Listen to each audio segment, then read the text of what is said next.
Alright, I'm still on the notes for 3-4, and this is my next video, and we're taking a look at the overall steps for the second derivative test. An important point is that tangents are above f of x on the interval. If you have that, it's concave down. If the tangents are below f of x on the interval, it's concave up. What follows now is the directions for using the second derivative test, and they're very, very similar to the first derivative test, but the first derivative test is examining the function. The second derivative test is really examining the first derivative. So the question is to determine if the first derivative is increasing or decreasing, and if it is increasing, that means f is concave up.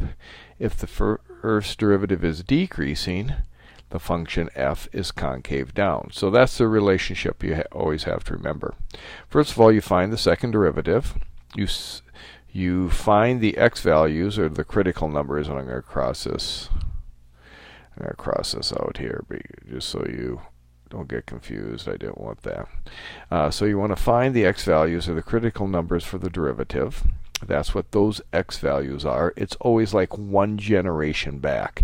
So if you want to know the critical values for f, you look at the first derivative. If you want to look for the critical numbers for the first derivative, you find the x values for the second derivative, and those x values are those critical numbers. Alright, and you find that when the second derivative is equal to 0, or, and this is a typo here and I'll fix this, the second derivative, this is the second derivative also, does not exist. Very similar to the first derivative. These critical numbers are possible inflection points on the function.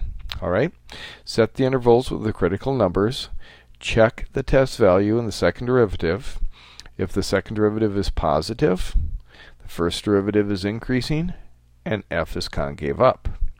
If the second derivative is negative, the first derivative is decreasing, and f is concave down. Conclusions about concavity on f can be made, and conclusions about the relative min or max can also be made from here, and we'll talk about that later. Alright, here's our first example. Determine the open intervals in which f of x equals x cubed plus 2x squared is concave up or down. So what we do is we find the first derivative, which is 3x squared plus 4x. We find the second derivative, which is 6x plus 4. We make it equal to 0, and when we solve for x, we get x is equal to negative 2/3. So now you see I have my chart up here, my open interval chart, and I'm going to put some values in here. My test point for this I'm going to choose as a -1, and I'm going to choose 0 for my test point over here. Now I'm going to plug each of these into, I'm going to take this and I'm going to plug it into my second derivative over here. So that's going to give me a negative value, and so it means two things. It first means the first derivative is decreasing, and it means that f is concave down. Okay? Okay. That the derivative is decreasing and f is concave down. When I put 0, I get positive, and that means the first derivative is increasing, and f is concave up. Alright, so my conclusion statement, remember I'm trying to find the intervals.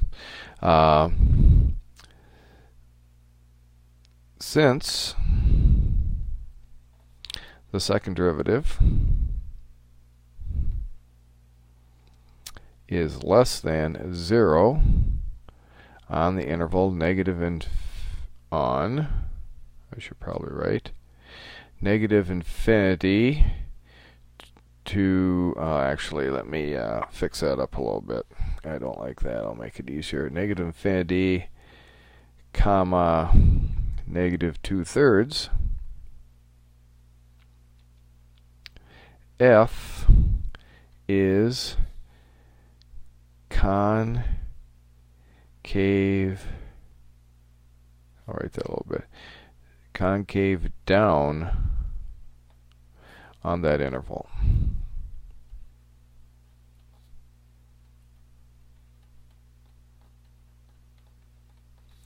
Since, and here's my next one, since the second derivative is positive on this interval, negative 2/3 to positive infinity, f is concave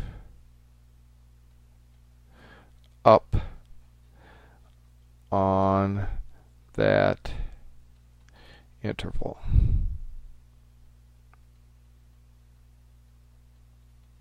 All right.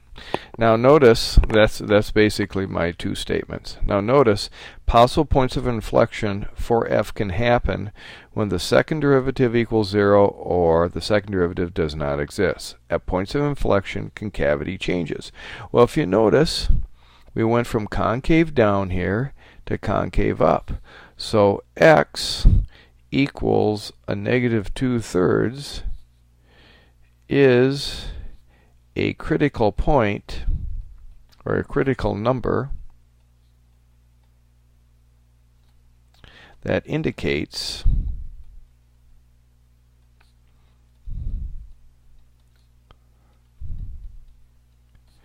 an inflection point.